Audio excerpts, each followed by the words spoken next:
kind of surprised me how easily the lie came out. I mean, I didn't even stop to think. I just said I was your father. Figured it was the best way to get through to Karen.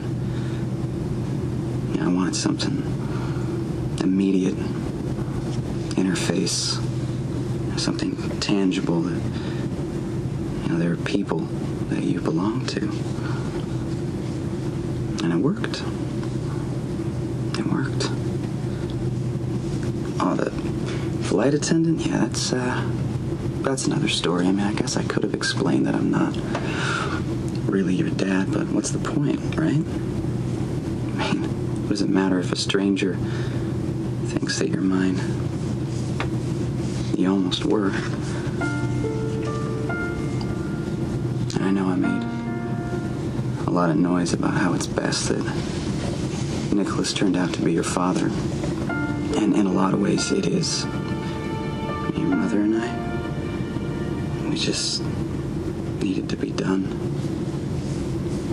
But, I spent a lot of years wanting to create a life with her. So just between you and me, deep down, I think in some way, I'll always wish that you'd been mine.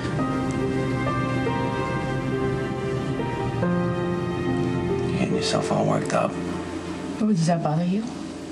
Really, that I would be upset that now you've been car bombed and framed and arrested? Johnny, it does not have to be like this. I don't want to have this fight with you right now, please. You should not be so worried about me. By the way, you should be more worried about Dante. What does that mean? Well, do you remember before we knew he was in town? When he was just a picture in a frame and you would go on and on about him, you'd talk about him, brag about him. I mean, I thought he was just a fireman. I mean, you knew what he did. He was a man of integrity, dedicated the badge and the oath. Yeah, so what? So he's not that guy anymore. Sonny has compromised Dante 6 ways from Sunday, and Dante doesn't even see it. And that is the only thing that is between Dante and a really, really hard fall. Guys like him, upholders of the law, they don't land too well when they realize that they have been corrupted by the very thing that they've been fighting against. And when Dante realizes that, when he finally snaps out of this state of denial that he's in, when he realizes that he's so far gone, it will destroy him. How you doing, officer? Just fine, Judge Carroll. How can I help you today? I was in the neighborhood, thought I'd save the department some time, pick up the medical records in the McMillan case. McMillan case, right away.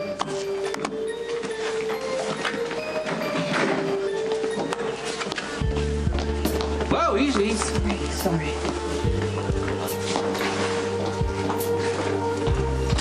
Oh, for pity's sake.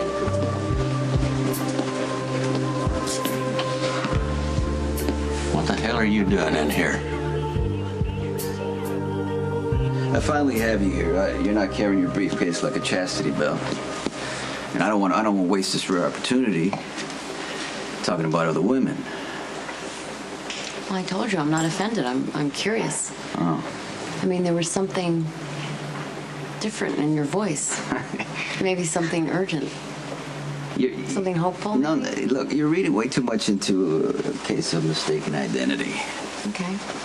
Well, you know me. I'm a research demon, so your life is pretty well documented. So if I were to do a search with your name and Brenda's name... Fine. Her name's Brenda Barrett. We were involved a long time ago. Serious? We almost married. What stopped you? I left her at the altar.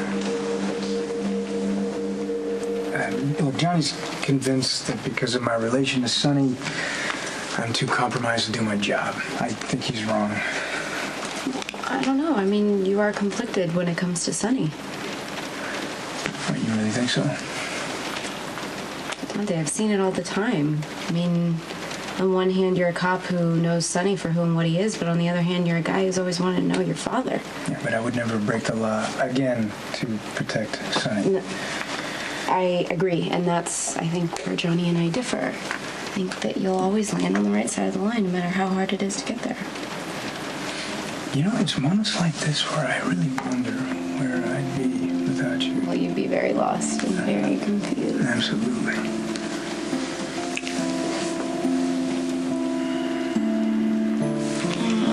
I could call Carly and cancel. No, you should call. It'll be good. Will you wait for me? With the bells on. This is me going reluctantly.